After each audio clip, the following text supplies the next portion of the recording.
Good morning, good afternoon, and good evening to all of the audience wherever you are. For those who are new or have been joining us from the beginning, I would like to thank you for supporting Sparse Webinar by Synapse QA. Okay. A little bit about Synapse QA. Synapse QA is a free community-driven platform where we promote learning, sharing, and growing together with like-minded people. Okay. That means is we partner with mentors, experts, and also other communities around the world to bring you diverse topic to yourself. Okay. And then prior to Spark's webinar, we had kickstarted Super Reads 2021, where we allowed the writers to unleash their innermost thought in a form of writings. And good news, we had revealed the top 12 articles for your reading pleasure. And I will leave that aside for now because we want to kickstart our Saturday with an exclusive live demo on XLQ. A little bit about XLQ. It is a cloud-based codeless test automation platform, which is to help you to achieve continuous testing within the DevOps practices. And I'm so honored today that we have Jocelyn Andrades, our product evangelist and community builder at XLQ, to walk us through the demo.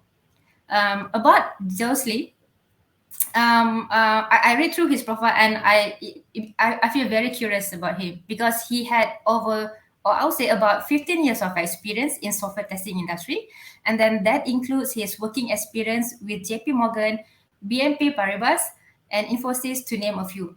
Okay. And besides that, he's also a test automation enthusiast and he's also passionate about continuous learning as much as I do, but he has more. And that has landed him into various certification, just to name a few: Agile Leader, Scrum Master, Six Sigma Yellow Belt, ISTQB. So ISTQB, we had the same something in common at least. And then he is also an AWS certified solution architect and a cloud practitioner.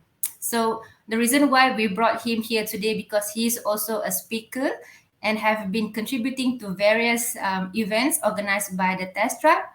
The other one is Agile Testing Alliance, QA Tech Talk, and many more. So I'll give the floor to Josley for the speech and the demo that you are going to have today. And if you have any question, please keep on spamming us so that I'll make sure that Josh is able to address that at the end of the session. Go ahead, Josh. Thank you so much, Safina.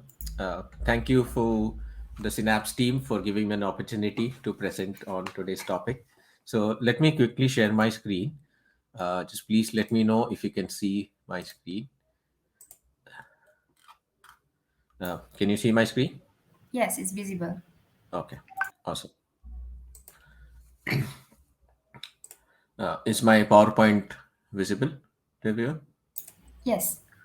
Okay, awesome. Okay, so welcome everyone. Today we'll be talking about continuous testing to enable DevOps. I'm Jocelyn Radus, product evangelist at XLQ. So when we talk about continuous testing, what is continuous testing? So continuous testing is the process of executing automated tests as a part of software delivery pipeline to obtain immediate feedback on business risks associated with a software or release candidate. So in the world of DevOps, we have to do designing, developing, and testing. And at all of these levels, we need some sort of testing that needs to be there. And this has to be done in a very fast and a proper manner. So when it comes to implementation of continuous testing, we have fast and continuous feedback that we as a team want. We want to minimize the business risk and the impact on the users. With implementation of continuous testing, what happens is you improve quality, you reduce cost, and of course with implementation of continuous testing you can there is a faster time to market, or you can ship quality products out, and that is what is always an intention for us in the world of agile, in the world of DevOps, that you want to ship products faster. So we have a lot of challenges when it comes to achieving continuous test automation, and hence you find them very rarely implemented in many projects today. Right. So the biggest challenge that you see is on the implementation releases, the framework that you build, the Chrome drivers that keep on changing, the plugins that you keep on changing from a time to time. There are different releases happening in terms of implementation. again, in terms of the application you're testing, right? So if your application has a lot of releases, this becomes a big challenge. So say, for example, the likes of a Salesforce, right? Salesforce has around 4 releases per year, right? So the chances of automating some of these applications gets a little bit trickier. Some of the major applications which are on microservices as well, right, they deploy every other week, right? Some of them even deploy every day. Now, how can you handle these changes, right? So this has always been a challenge when it comes to continuous test automation. And then again, you have integration releases as well. You have integrated your particular test automation to some other third party, or the likes of Jira, right? So they have their own set of releases that happen. So how are you dealing with all of these to achieve continuous test automation? Has always been a challenge. The other part is, the challenge is the inability to shift left. So basically, to start testing early on, or to start automating early on, some of the traditional automation tools which are out there would require you to have your application there, before you even start automating or designing. The record and playbacks of the world have always been insufficient or incapable of doing continuous test automation. So hence, uh, that has not allowed for us to shift left and start achieving continuous test automation. So the inability to shift left, uh, the test environment instability that we have, uh, not at all times we have a proper test environment to run our continuous tests on, right? So that has always been a challenge. Then resource constraints, we do have experts to handle all of the scenarios to achieve test case automation, right? And then AUT releases that I talked about, application dependencies. If your application is linked to some other third party application, their updates, that gets a bit tricky. Integration with different environments. Your you have an UI that is integrated to something, in the back end. You have APIs on top of your UI which govern. So all of these things have been always challenging to automate in one particular unified flow, which has always been a challenge. Apart from that, you have a technical depth related to your frameworks, fixing issues with your frameworks. Applications are changing, releases are happening at a regular period of time. And what happens is, there is always that technical depth to fix framework related issues or enhance your frameworks to suit the upcoming releases, right? So these have always been challenges to achieve continuous test automation. Now, talking about what are the components of setting up a continuous automation framework and how do you enable DevOps, right? One of the challenges has always been resource constraints, right? To have the number of resources. Now, with the likes of no code test automation tools which are coming out in the market, you can easily do codeless natural language automation, not being an expert. So you being a functional tester, or a so-called manual tester, you still can automate. So the expertise that is needed from your end is not just about being restricted to just functional testing. You can as well contribute to automation and be in the pack, right? So automation has been made easy with no code automation tools. And again, these are inbuilt frameworks which allow you to, with modularity, reusability, and all the best practices of designing a framework. Right now, the traditional challenges have always been with continuous automation setups were to build the framework itself. As all of you might agree, and if you have previous experience with test automation frameworks and building test automation frameworks, you can easily say that these frameworks take around 3 to 4 months, or even 6 months to 1 year at sometimes, right? So the time frame to build the frameworks is so long that you will not even get the ROI of your automation. And that's why most of the automation projects fail today, right? Because they are unable to get the return on investment. So the framework kind of a building, use of no code automation tools could add to that advantage of achieving a step further in the continuous test automation. The other part of continuous test automation setup is most of the tools are expert in only one particular piece of technology, right? What we need in a continuous automation setup is full stack automation. When I say full stack, it is automating the UI, the API, the mobile, the packaged app, the desktop apps, etc., in a same end-to-end flow. If you see real-time cases, it is not just about testing the UI. You have to test all the layers of your application. You need to test your APIs. You need to do unit testing. Now, this cannot happen, in most of the tools where you can do an unified flow. Where what if you want to switch from a UI to an API in the middle of your test, right? How can that be done? Does your tool support that? Does your framework support an ability to shift from a UI to a mobile phone, right? Or from a mobile phone to check your SMS or to check your emails, right? So ability to have full stack automation, to have an unified flow, is very important when it comes to continuous test automation setup, right?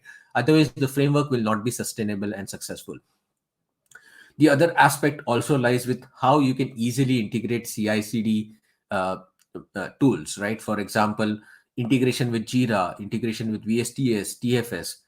So how easily you can integrate with the likes of, uh, Bamboo, Jenkins, Circle CI, and all of these integration tools. So this is what builds a proper framework, and that's how you can set up continuous automation. The other aspect also, as we talked about, there have been releases happening quite often, right? So with the likes of the new technologies that have come up with AI driven self-analytic runtime engines, they help you to adapt to the application changes, right? So traditionally you will have to go and update your test case, and you will have to worry even if there is a small change in an element, right? For example, a class has changed, or some property has slightly changed, and all of your scripts start to fail. So now with the concept of AI self-healing mechanism, what we have done is more about, uh, this particular approach has allowed to ensure robust element identification using AI and machine learning algorithms to self-heal your tests and to make sure that they run. The other aspect when it comes to the automation setup is more about alignment with releases, right?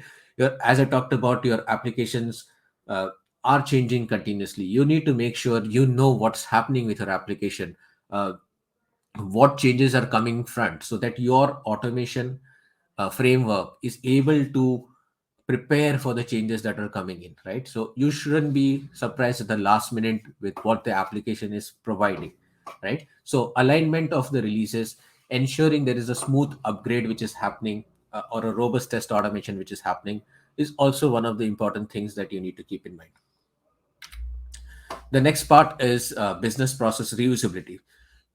No code or anything that you write, or any code that you write, is of no use or does not give you a return of an investment if you're not able to reuse those particular code that you write, right? So reusability is a major aspect when it comes to building your automation framework. How reusable the various components are, how you can optimize your workflows. Are there pre-built workflows in place which you can easily use? Say for example, you want to perform simple tasks like, interacting with an Excel file or interacting with a PDF. You need to make sure that these are readily available in your framework, right?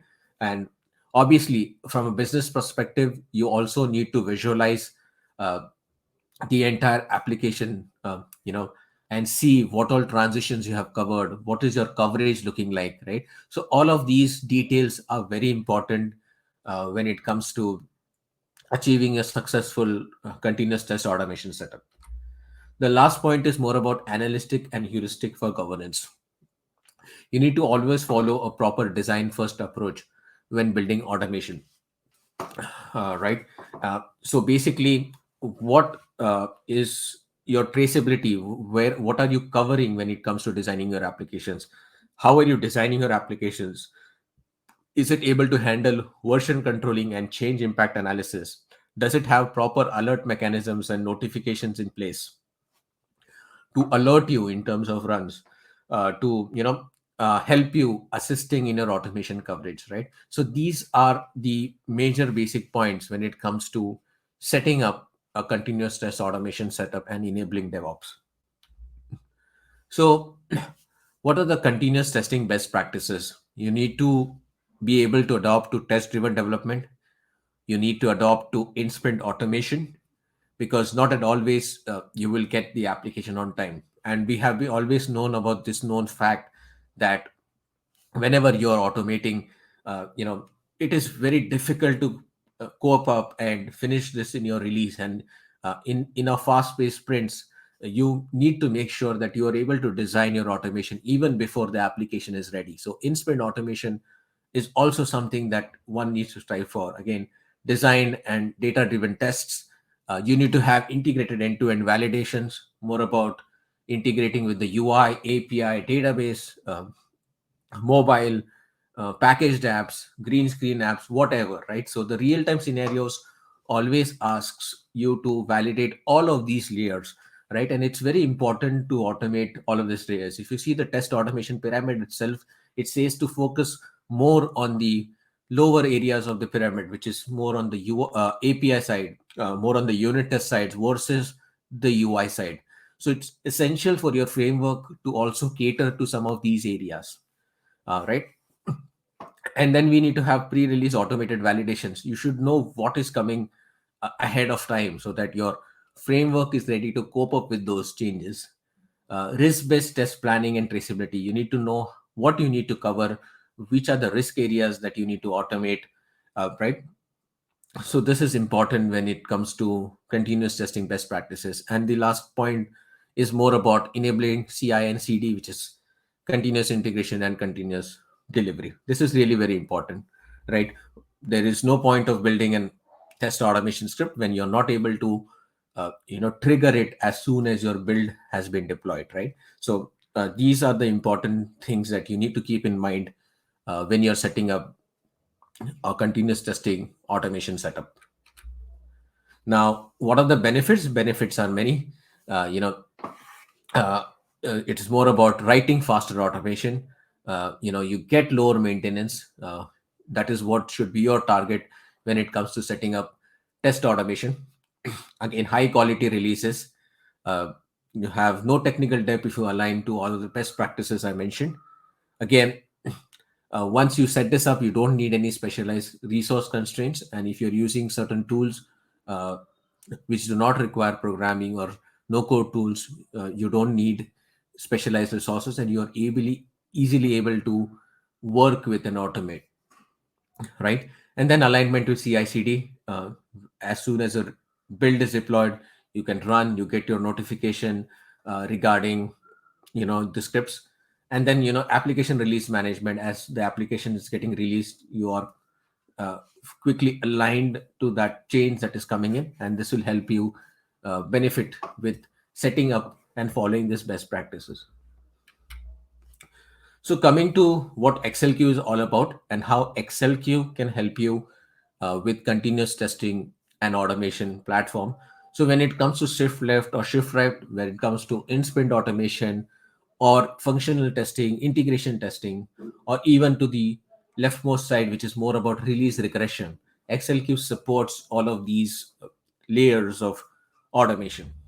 Again, with XLQ, it is not just a platform to automate a web application. You can automate web, you can automate mobile, you can automate desktop, you can automate APIs.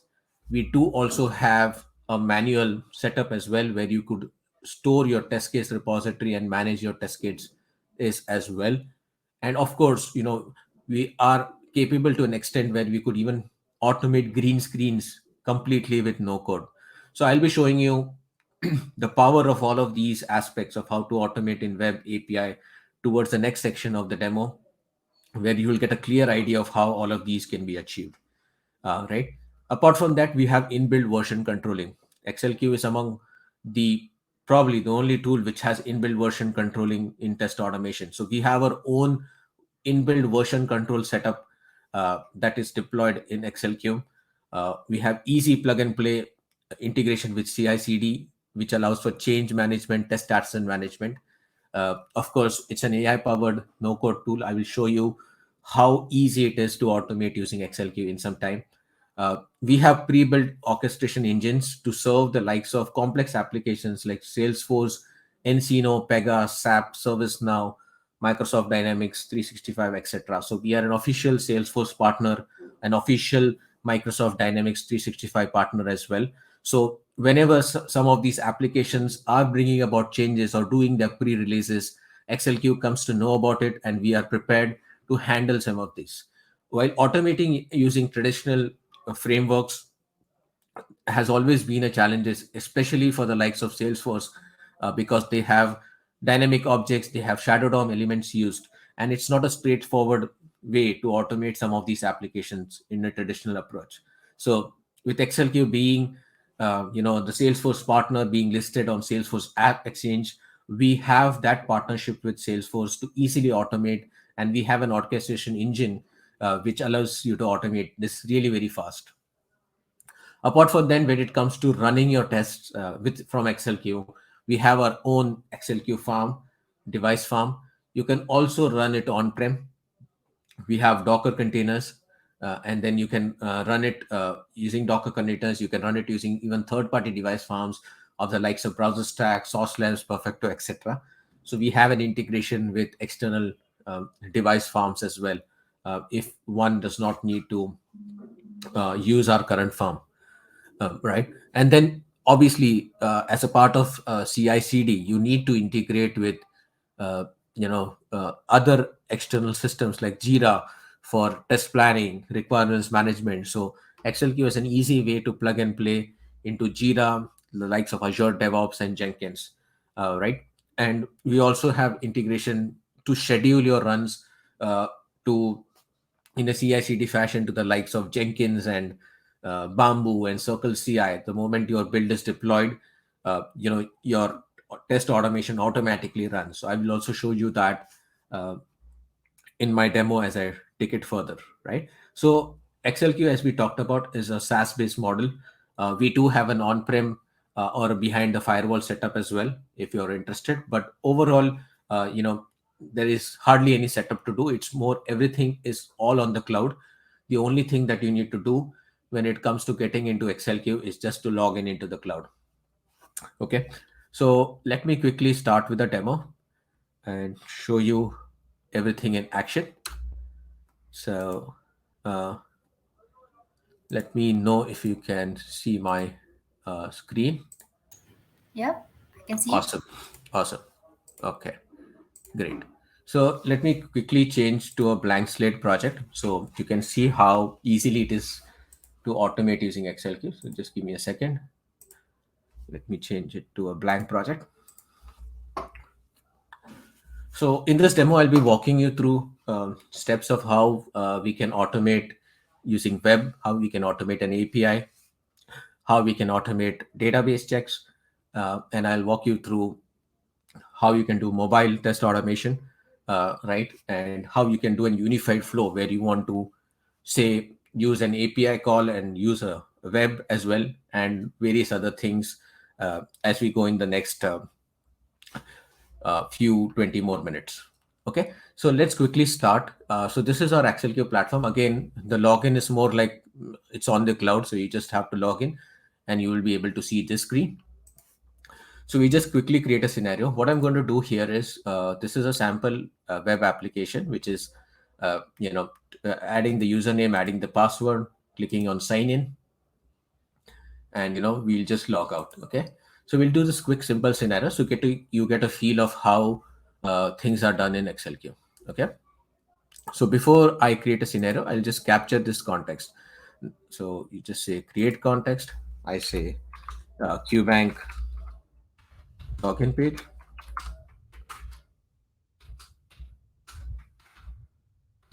Okay. Save and continue. So basically, you click here on record new view. Now, how powerful this tool is basically, when you click on record view, it does not, it captures the entire view for you. Like in traditional tools, what used to happen is, you have to find out the XPaths or the CSS selectors for each and every element, right? And it was time consuming, right? When it comes to traditional ways of automation. When it comes to XLQ, it has now recorded the entire 161 elements on that particular view, right? So you don't need to worry about what is going to be the XPath of this objects, and you can easily start to automate using natural language. So we have captured this view. So we just say add view. Now what we're going to do is we are also going to capture another view. So we just say continue recording. Okay. And we'll capture this view because we want to also log out. Okay. So let me just quickly capture this view as well. So XLQ again records this view. So once you have recorded this view, you can work on this page very seamlessly. Okay, so we have recorded this view. I'll just name this view as QB homepage. Okay. And I say add view. And so now we have recorded the login page and the homepage view. And I say save and done. Okay. So that's how easy it is. Just record the views and then you're done with your recording. You don't have to record your steps or anything because what XLQ focuses more on is designing, right, rather than record and playback. So let me show you how that is done. So we have recorded the views that we need to work on. Okay, now we'll create a scenario. We say verify login into QBank. Okay. So I have created my scenario. Now I'll add the test steps. So it is again in normal English language. You can create your test steps. So I say add test steps. What I want to do first is just invoke the browser. If you're working with mobile, you need to use this. I will show you in the next half, like how you can do it with mobile, but let's focus on the browser part of it now. So these are system functions. It is invoke the browser and you specify the URL which you want to open. So in our case, it is the QBank URL. So we just say open it here. Now this is something which I'm hard coding. You can also call a global property, runtime property, etc., which I'm not getting into for the simplicity of it. Okay, so once you invoke the browser, you are going onto the login page, right? Which is the context that you will step into. So it's a login page. You just say add step. Okay, the next step that you write is enter login credentials. Okay. And here, once you enter the login credentials and sign up, you're going to go to the home page. So you select home page. Okay. And then you say add step. And then what we're going to do is simply log out. So we say log out. And once you log out, you come back from the home page into the login page, right? So this is more like you go here, you sign in, you log out, and you come back to the login page. So I say that. Okay. So now we are done with writing our scenario, which is writing the design flow of our test cases. Now, if you see, you get an alert saying the logic is not defined, or basically we have not defined the test steps. So what we do here is we get into here, which is a login credentials step. And now this is basically your editor, right? Where you can write in English language, like enter, enter encrypted text or enter text in web element, right? So you can use all of these by just simply typing in here. So it will give you the suggestions, what you need to do.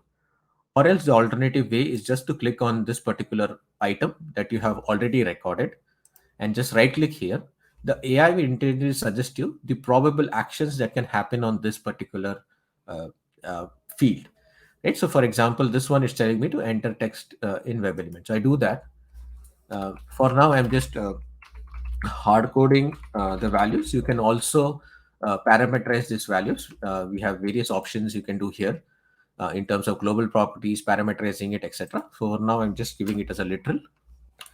I'll go with this.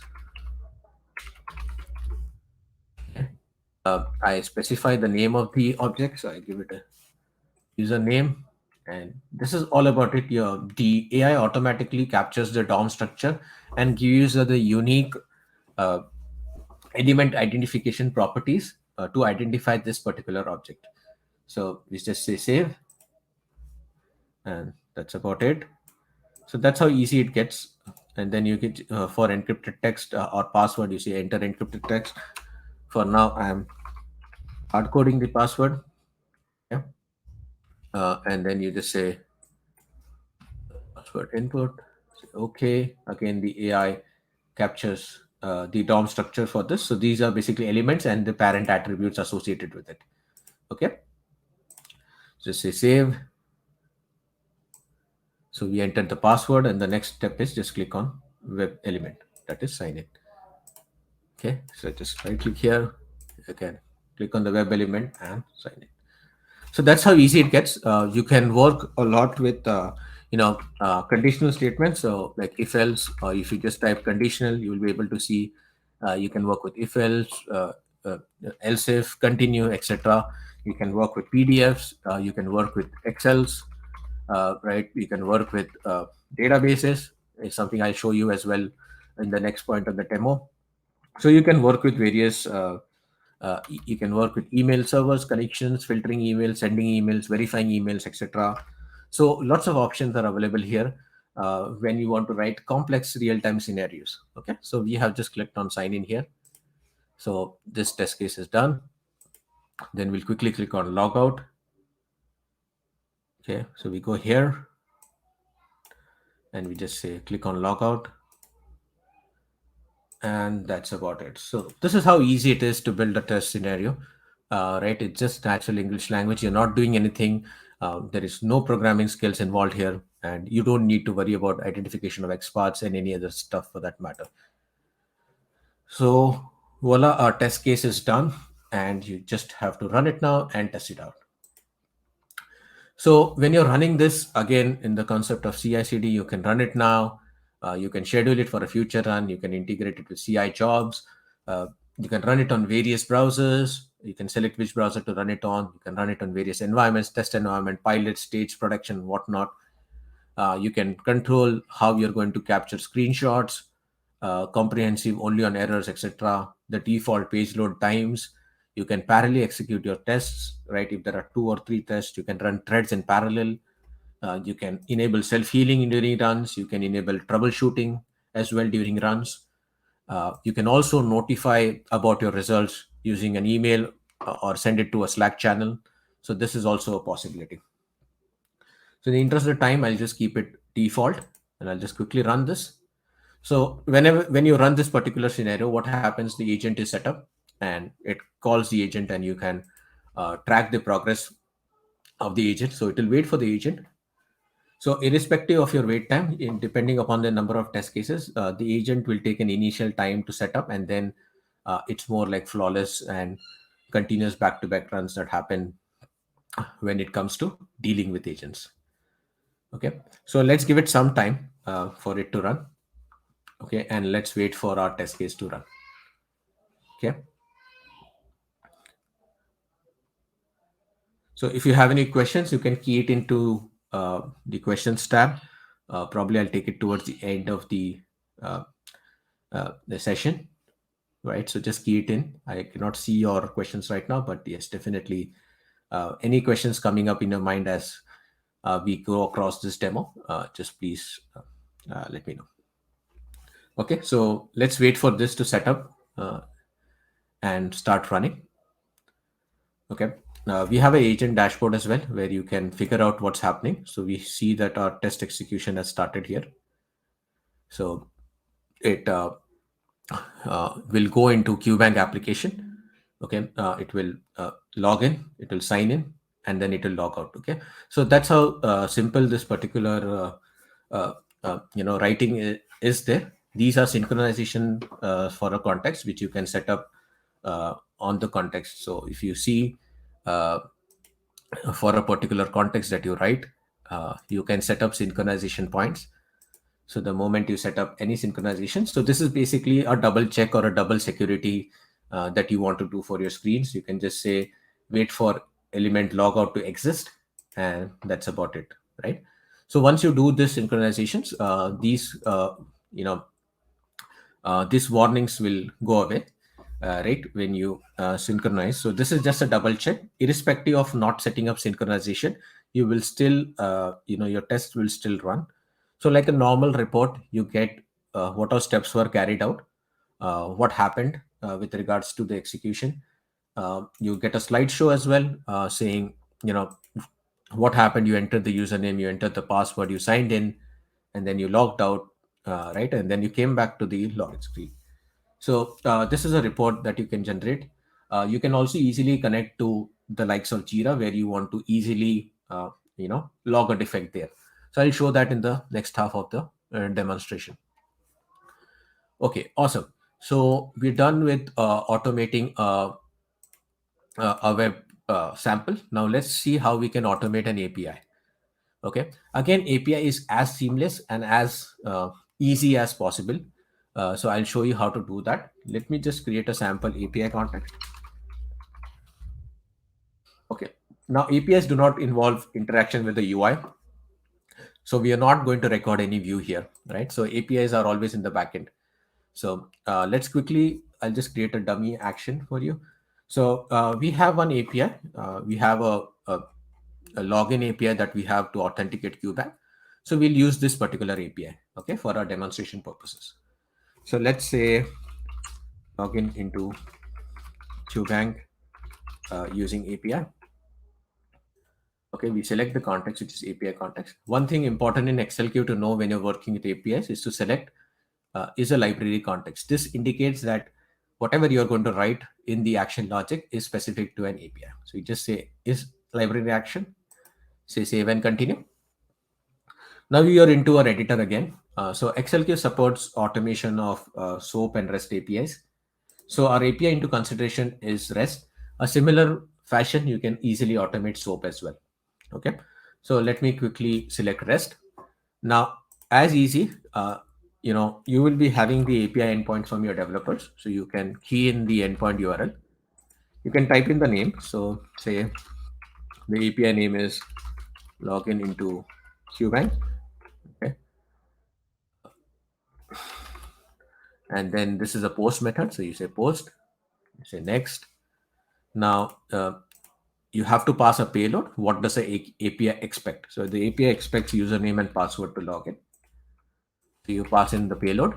This is a JSON payload. You can use various payloads depending upon the API built for your applications: XML, mixed, base64, plain text, and others. Okay.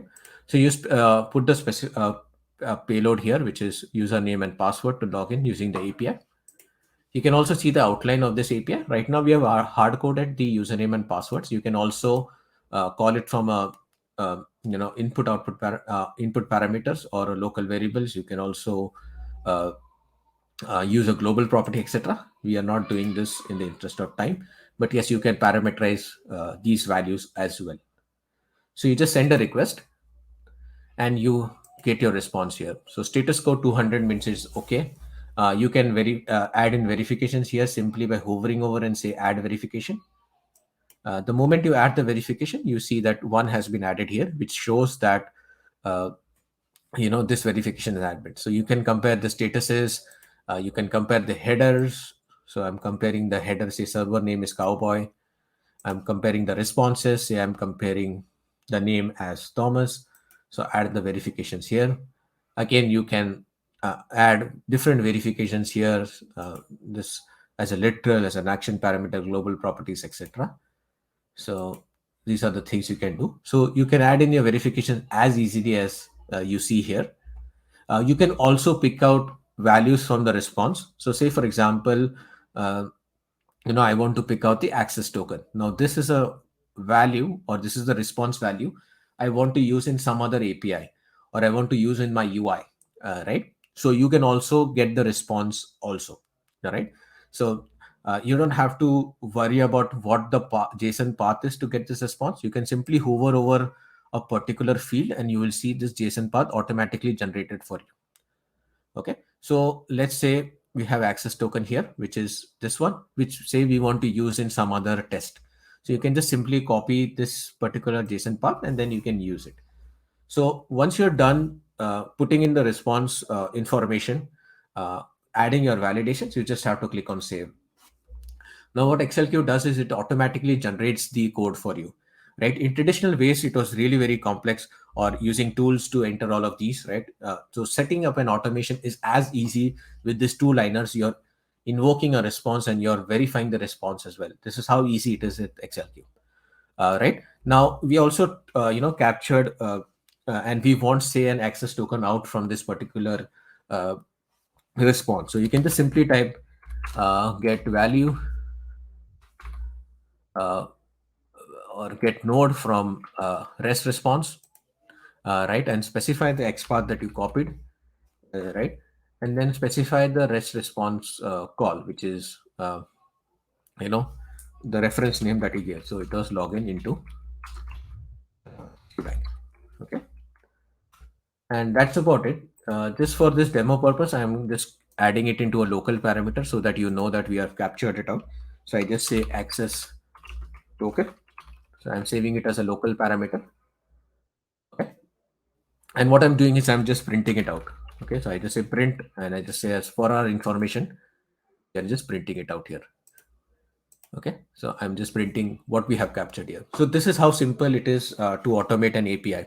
Okay, so you're done. You have hit the request. You have captured the response. You're verifying the status code, the header, the name, and other fields, right? And then we are also trying to pull out some response value so that we can use it in the next API, right? So we are storing it in our local variable, and we are just printing it for now. But yes, you can also use it in your other API for API chaining, or you want to use that value in your UI for comparison. So all of these things can be done.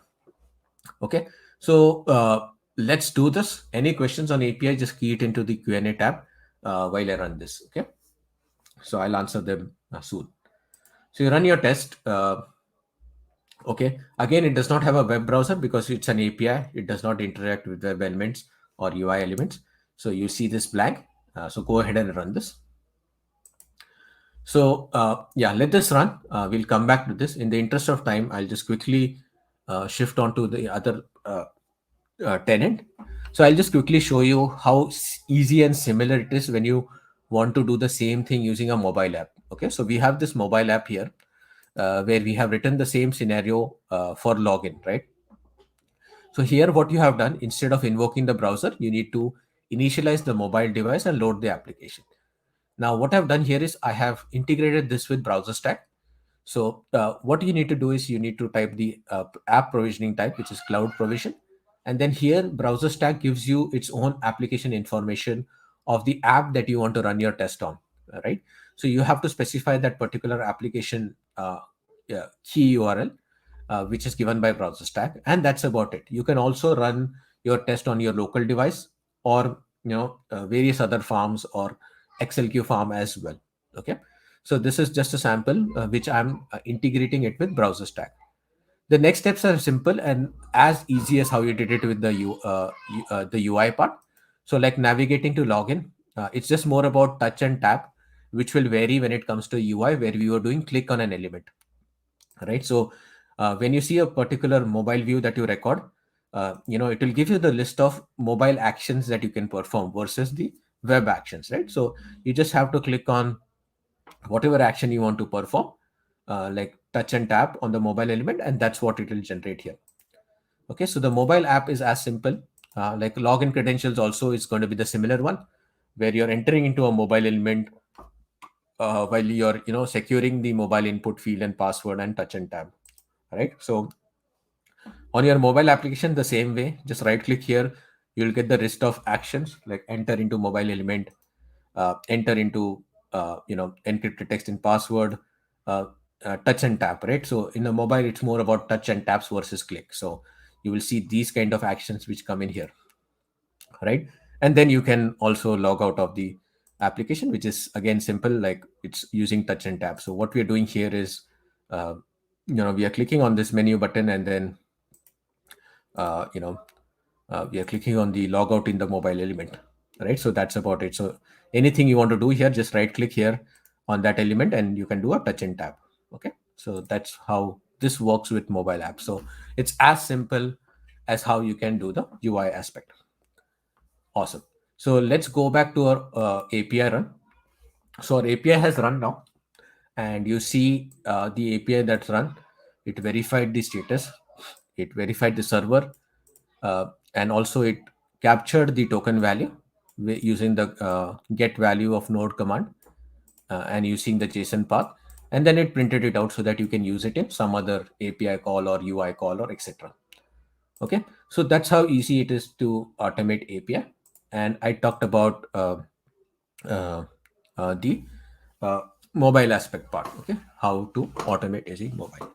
I'll just quickly show you. We have a few minutes more, so I will just show you how you can just easily write or perform database testing or database automation using XLQ. So let me just quickly close this. Let's connect here. So we just say verify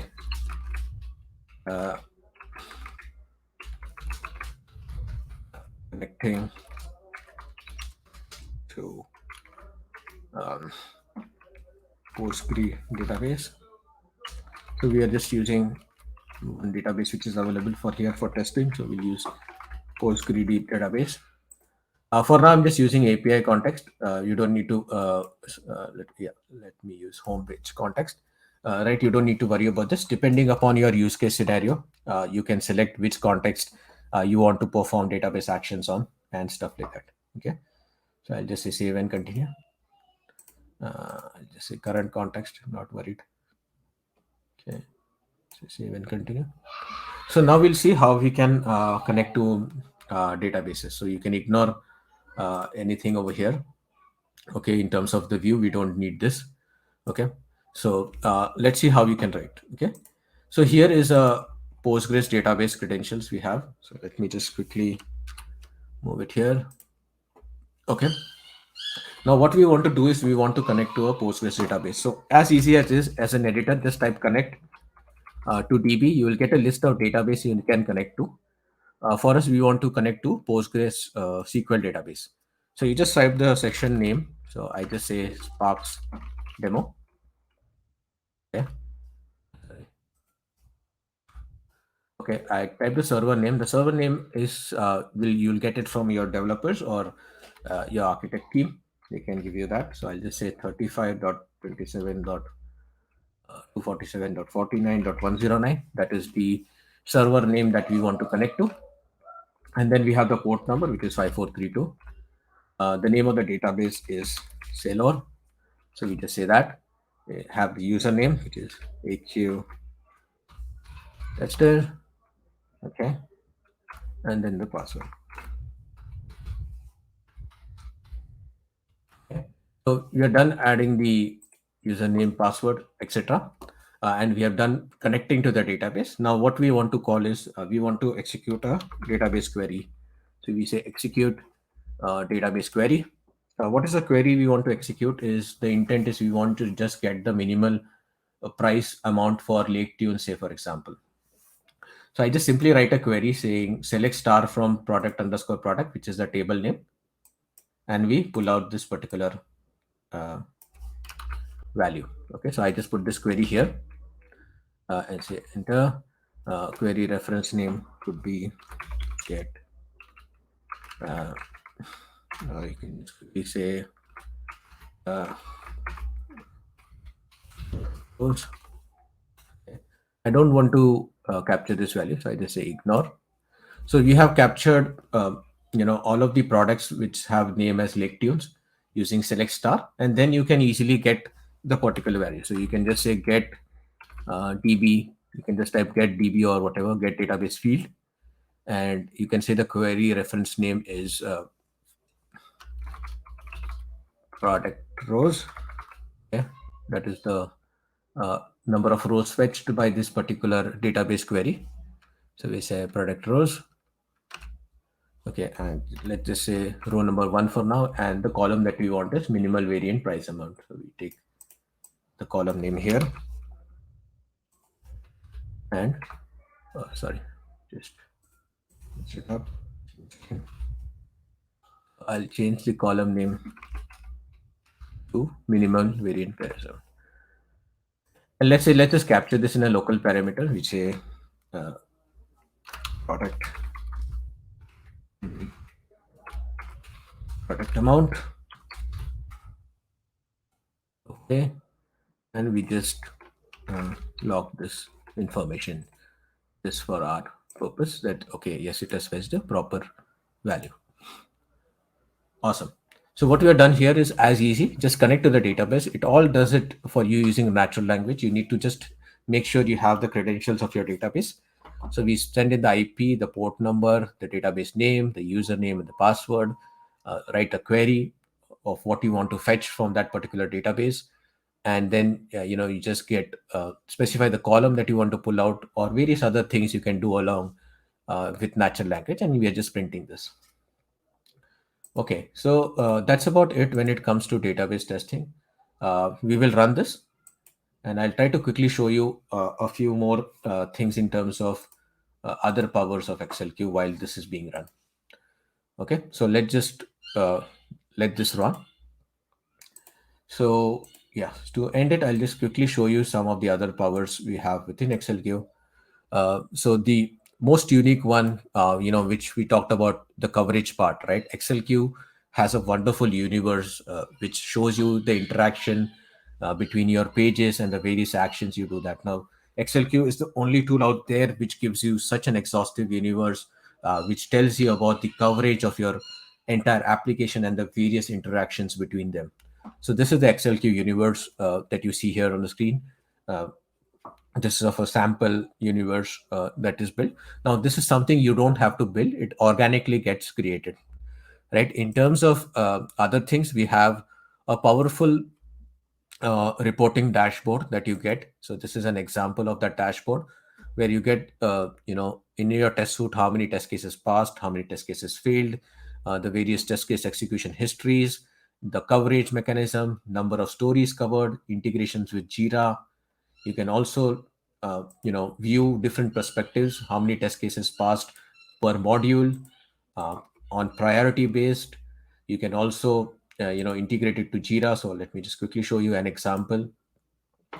So this is basically, moment you create a defect in XLQ, it automatically captures the steps that you have done. And because you're writing the steps in natural language, you don't need to rewrite them so that your dev team or the person fixing the defect uh, gets a clear idea. So all of the steps that you write in XLQ in natural language are automatically cascaded into your description, along with the screenshot of what actually was the error. So you don't really need to worry about cascading your screenshots or your steps, right? And then you have also you get automatic linkage in Jira in terms of the coverage, in terms of what all test cases are linked to that particular requirement, to that particular bug. So all of this is automatically mapped if you want to integrate it to the likes of Jira or ALM systems. Okay, so this is in terms of the report. The other part more is in terms of we also have an automated test case generation. So say for example, verify transfer on QBank. Uh, we have an automatic test case generator. So based on the various test data that you use, XLQ will come up with the various permutations and combinations that you want to run your test on. So your data is automatically populated with these configurations, and you can select and unselect whatever you wish to do. So this is also a powerful way of how you can automatically generate test cases within XLQ, right? And then we do also have an inbuilt mechanism to check in and check out if you have enabled version controlling. So like the normal version controlling mechanisms, in order to make any change, right, you see the action is read only. You need to check out your particular application, give the reason why you're doing that, right? And then check it in, make the changes, and then check in back again. So these are useful when you're working in a coordinated team fashion, where you need to actually check out and make those changes, and it will start reflecting for everyone in your team. Okay, so these are some of the powerful things which I wanted to cover out of XLQ. Of course, I couldn't cover a lot of things that XLQ does in this short demo time that we had, but hopefully I was able to cover most of the depth and breadth of this tool. So let's just quickly see on the database one. You can ignore this particular error because we are not we just use this as a context, and we are not logged into the home page. But I really wanted to show you how easy it is to connect to a database, and how you can easily select the values from a particular database and then get the info value. Okay, so this is how easy it is to work with databases. Of course, if you have some logic that you need to cover from the home page, you can include that, right? So these are the things you can do. So here it failed because it could not find a logout button, which is because we didn't traverse to the home page. I just wanted to stick to my demo in terms of uh, this particular aspect is how you can easily connect to the database using no code and natural language, right? So that's how powerful it is. And if you have any if you want to write a unified flow, that can also be done. I'll just quickly show you that and end the presentation. So it's more about if you want to integrate a UI and API in the same flow, you can easily do that in XLQ, right? You can call the API, you can pass in the access token, what we did from one API to another API, and you can use that API. You can get the balance out of an API and compare it with the a UI function where you're logging into a web, and you can compare. So you can write a unified flow. Now this is uh, a sample of a flow which I'm showing with regards to an API and a UI, but you can definitely integrate mobile aspects, the database aspects, package aspects as well, and create your unified flow in one simple tool. All right. So this is the power of what XLQ brings onto the table with its no code solution. So that's about it. I hope you like this demo. If there are any questions, I'm happy to take them. All right, thank you so much, Josley. You have actually covered comprehensively, and I applaud you for being a good teacher, because I can follow even as a first timer that you have actually covered how do we do continuous testing from the web, API, mobile, and also the DB. I will start off with the question from the audience also, because although I spam some of the question myself, I'll start with them first. So the Sure. first one came from Jayesh. The question is, does it support for desktop application as well? Yes, XLQ does support desktop applications as well. I couldn't show that in the demo, but yes, it does support. And yeah, we support any sort of application, even green screens as well. So all of that is supported here in XLQ. Okay. All right. Thank you. So the next one, I'll pick up the question from Gunesh Patel. Does it support mocking or stubbing? And is there any handles to run the test over an established devices form? Yes. So it does support mocking and stubbing. We have recently introduced with 5.0, if you're talking in terms of API virtualization. So yes, we have done that. So XLQ supports mocking and stubbing. And with regards to device forms, yes, we support device forms like Browser Stack, Source Labs. I think the example that I showed you for the mobile one was basically connecting to a Browser Stack device from mobile device. So yes, it does support other device forms, as well as we have our own device farm as well. Ah, that's nice. Yeah. Okay, another one from Gunesh as well. Does it support both Jira Server and Cloud? Yes, Jira server. Yes, probably. I believe this question was asked before I showed Jira, but Yeah. yes, it does support Jira, like I showed you in the demo. And cloud, yes, we are an entire cloud application, so we support cloud and any other cloud farms. So yes, we do support cloud farms, and you can also set up your agents as well in AWS cloud or in Docker containers. So all of that is possible. Yeah, yeah, All right. Okay. So I just want to clear some of my own understanding, because sure. I heard about TestOps and DevOps. So when it comes to your demo, you're talking about continuous testing, Correct. and if I'm right, this continuous testing is actually within the context of TestOps. Am I correct? Yes, correct. Yeah. This Okay. is So that being said, my question will be, for a company considering to have automation in place, what are the top three things to assess before implementing continuous testing? This is quite broad, but you can just pick one correct. example to read down the answer. Correct. So, top three things. First of all, understand your context of what you're trying to automate, right? So, understand in terms of what all applications you're going to touch. So, in a real time scenario, it's not always just automating the UI, right? So, if you're automating the API, whenever you're selecting a framework, designing a framework, you need to be very clear in terms of what your context is with regards to automation, right? So, when it comes to XLQ, the idea that we are looking at is, having that unified setup so that whatever is your context, you're able to cater it in one solution, right? So that is one thing you need to understand. The second part is your framework ready to support the shift left concept, which is whether you're able to automate or design your steps even before the application is live.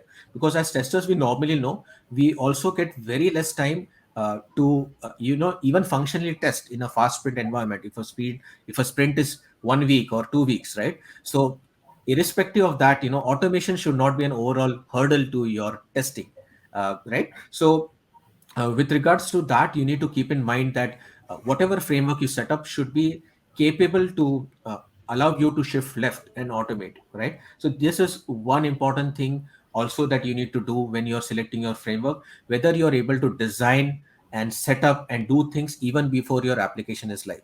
The third thing, or the last thing I would say to keep in mind, is integration with CI/CD tools, right? Because the concept of continuous testing is to trigger off your test when you set up a when your build is deployed.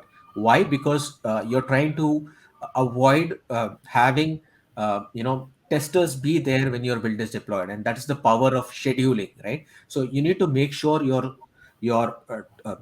application or your automation framework that you choose is able to easily integrate with the likes of Bamboo, Jenkins, and continuous build setups, right? So this is very important when you're designing your automation framework, is looking to see how you can integrate seamlessly in the CI/CD pipeline. And this is what your ultimate goal should be. Building a framework and then finding it very difficult to integrate with CI/CD will not give you an edge to support continuous testing, right? All So right. this would be my top 3 picks. All right. Thank you so much. Okay, my next question will be, it could be related to something that you have answered before, but I'm just curious if really there is no DevOps implemented in the company yet. Is it at least advisable for that company to implement that test op first? uh, Is it yes. possible? Okay, if there So is no, yeah. Mhm. Yeah, so DevOps is basically develops DevOps and operations, right? So it's the merge Mm-hmm. of DevOps and operations. Desktop has Yeah. come as a term to amalgate or be in relation to test DevOps, right? So Yeah. obviously, as you see in the DevOps layer, be it unit testing. So testing is everywhere in the DevOps layer. So whether it be shift left, shift right, or in the center as well, right? It's you have to involve testing everywhere. So yes, I think you need to have a DevOps setup to actually do test ops, right? Because Okay. that's how it works. Yeah, I mean, the reason why I asked is because sometimes we need to address different concern from the stakeholders. So they were looking about where is our prioritization. So it's just a matter of how do we justify where to put first in the Correct. queue, right? Okay, I have another question from Jayesh. Here's it. Mhm. Where do I get more information about XLQ desktop automation? Yes. So if you go onto our website, I will also put it on the chat here. We have an XLQ Academy, which will give you a lot of training videos, a lot of guides. We also have a certification there, and a lot of help guides and support articles, which will help you automate, use XLQ for desktop automation. So obviously there is a little bit of a different setup when it comes to desktop automation, but yes, you can do it seamlessly, as you can see how we did mobile and web. But yes, you can hit our XLQ Academy, and you'll get all of these informations. If you do not find it there, or you need to do a POC on something, do get in touch with me. I'll be happy to help you out and connect you to the correct people.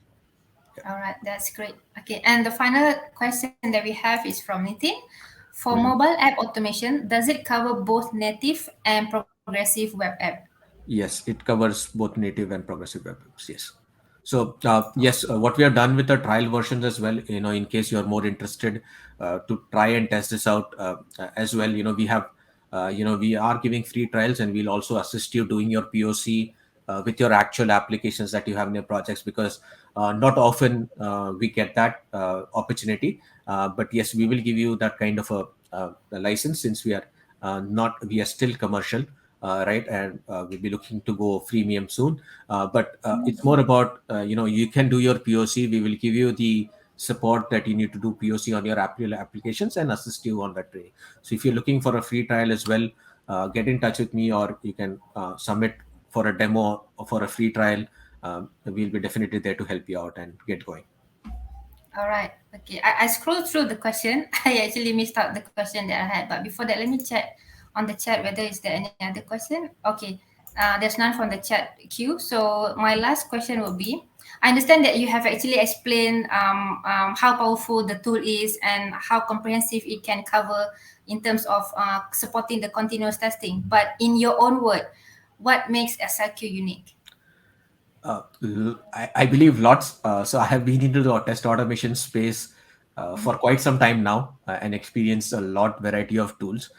Some of the superpowers I feel about XLQ, one is it's not record and playback like traditional tools out there, because record and playback have its own set of maintenance that you deal with.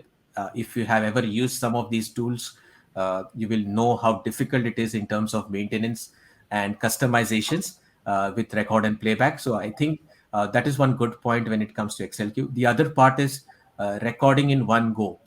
None of the applications I have seen so far record the entire view in one go, which is super cool, I believe, because always, identifying X paths for each and every object or a CSS selector for each and every object, uh, the hurdle of automating is really, really, really high. And that's where we stand out in terms of object identification, where we capture the entire thing. Again, to shine out, yes, XLK Universe is not seen in any of the tools so far, which is really unique in its own way in terms of capturing the coverage part of it. So I believe that is one good thing, which is also different from conventional traditional tools out there. The best part, we have an editor. It's not like a keyword selection or a drop down based way of editing your code. It is like as if you're writing in a notepad.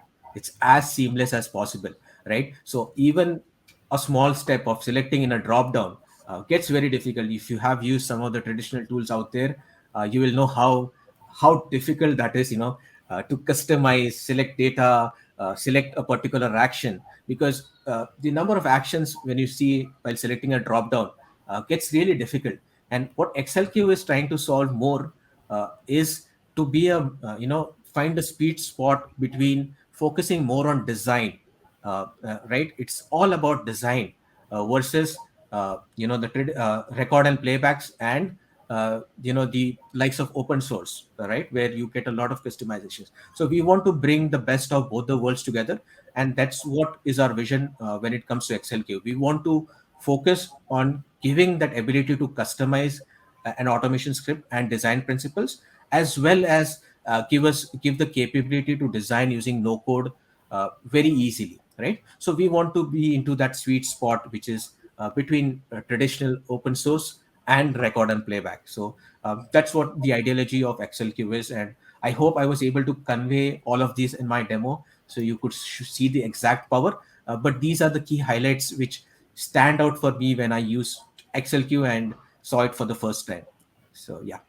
Right. Thank you so much. I think you just brought me back to many years ago when I had my very first difficulty on finding what is the object ID right from the drop down itself. So it was really really painful that I almost give up. That I figured out that okay, it's too dynamic that I need to figure out another solution in order to really capture that in terms of recording the step itself.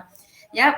That's all I have in terms of the question list. And yep, thanks a lot, Josley, for the session that we had today. I think I learned a lot, and not just me, and everyone who is in the audience at the moment. And I believe whatever presentation that we have shared will be, how to say, will be beneficial for those of the audience who has not attended today, but they should be able to run it on a replay. And I hope you all the best. I wish you all the best, and I hope to see you again in our next event whenever it's possible. Yeah, thank you, Josley. And to wrap up our session today, just a reminder that if you are keen to, how do I say, to run through the top 12 articles from SuperRace 2021, you can follow Synapse QA on LinkedIn. That is one of our platform, and then look for the top 12 articles, and there will be a link for you to view from the Super Reads launch. Okay, so we will see you again in the next session, and thank you. Bye bye. Thank you so much. Thanks for being there, and yeah, thanks for spending the weekend